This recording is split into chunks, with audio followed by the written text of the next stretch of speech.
Les bossus de Pléchâtel. Il était une fois deux frères qui avaient le dos aussi voûté l'un que l'autre.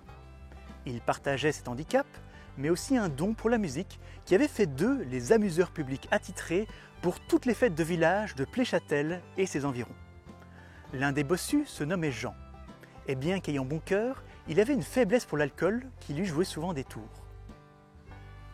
Un soir, après une fête trop arrosée au marché de Bain, il traversait les landes avec son chien, à la recherche du chemin le menant chez lui. Éméché, il finit par s'écrouler au pied d'un chêne ancien et s'endormit profondément. Impatient, le chien essaya de réveiller son maître en lui léchant le visage, sans résultat. Il lui urina alors dessus et rentra de son côté. À minuit exactement, Jean avait un peu dessoulé et il fut réveillé par les lumières et les bruits d'une fête bien particulière. Ouvrant les yeux, il vit des centaines de corrigans qui dansaient avec aplomb, malgré l'absence évidente de musique. Éberlué, l'homme se leva et lança à l'assemblée « Mes amis, il semblerait que votre fête manque cruellement d'un musicien. Par chance, j'ai mon violon avec moi. » Les petits êtres s'étaient arrêtés net à son cri et le regardaient fixement, ce qui ne manqua pas de mettre le bossu mal à l'aise. Heureusement, un corrigan portant une couronne qui semblait être leur chef répondit « Eh bien, fais-nous entendre ta musique, humain, et puisse-t-elle nous convenir ?» Jean prit son violon et leur joua son morceau le plus entraînant, le même morceau qu'il avait joué à Bain quelques heures plus tôt. Ravis, les corrigans dansèrent de plus belle pendant toute la nuit.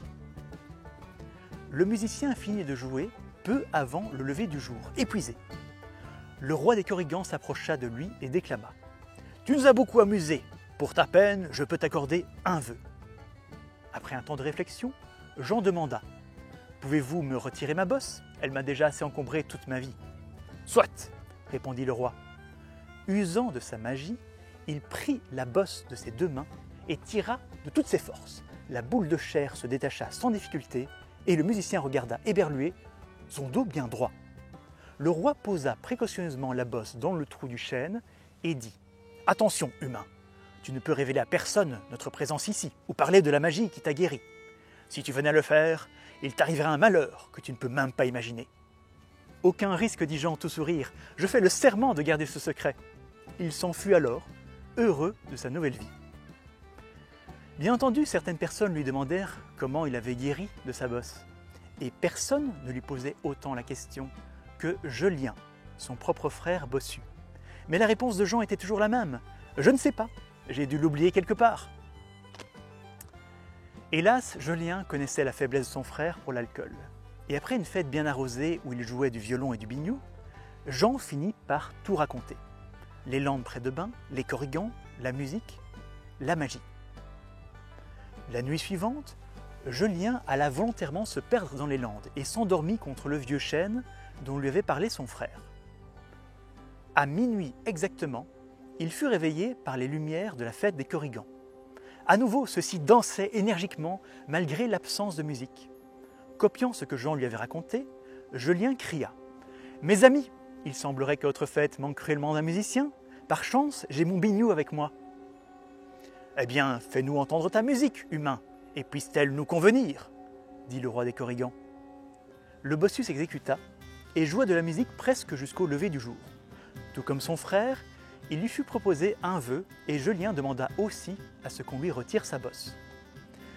Avec la même magie, le roi retira la bosse de ses deux mains et la plaça précautionneusement dans le trou du chêne à côté de sa semblable. N'en demandant pas plus, l'ancien bossu dit au revoir et partit avec son biniou ravi. La nuit suivante, Jean rentrait chez lui, saoul comme toujours. Soudain, son chien fut pris de terreur et s'enfuit sans demander son reste, laissant son maître seul au milieu des landes. Le musicien se rendit compte qu'il était à nouveau devant le chêne des corrigans, ce qui était étrange, car il n'avait pas pris cette direction. C'est alors que des centaines de petites créatures sortirent des ombres et encerclèrent Jean. Avant que celui-ci ait le temps de pousser un cri, des corrigans sautèrent sur son dos et le plaquèrent au sol. Le roi se trouvait juste devant le musicien et il pointa un doigt accusateur sous son nez. « Toi, dit le roi des corrigans, Tu as fait le serment de ne pas révéler notre secret. »« J'en suis désolé, dit Jean. C'est mon frère Jolien qui m'a saoulé et berné. »« Mais ça reste toi qui as trahi ta parole, répondit le roi. Et une parole donnée au Corrigan est plus importante que tout. L'alcool n'est pas une excuse, le mal a été fait et le malheur promis va te tomber dessus. » Le roi des Corrigans prit la bosse de Jean, qui attendait toujours dans le chêne, et usant de magie, la remit sur le dos de son ancien propriétaire. Cependant, la punition ne s'arrêtait pas là. Le roi prit aussi la bosse de Jolien et la plaça sur le torse du malheureux. Jean fut alors libéré, et les Corrigans partirent comme ils étaient venus, sans un bruit. La vie du doublement bossu fut alors pire que jamais. Il faisait peur aux enfants, et sa difformité l'empêchait même de jouer de son violon.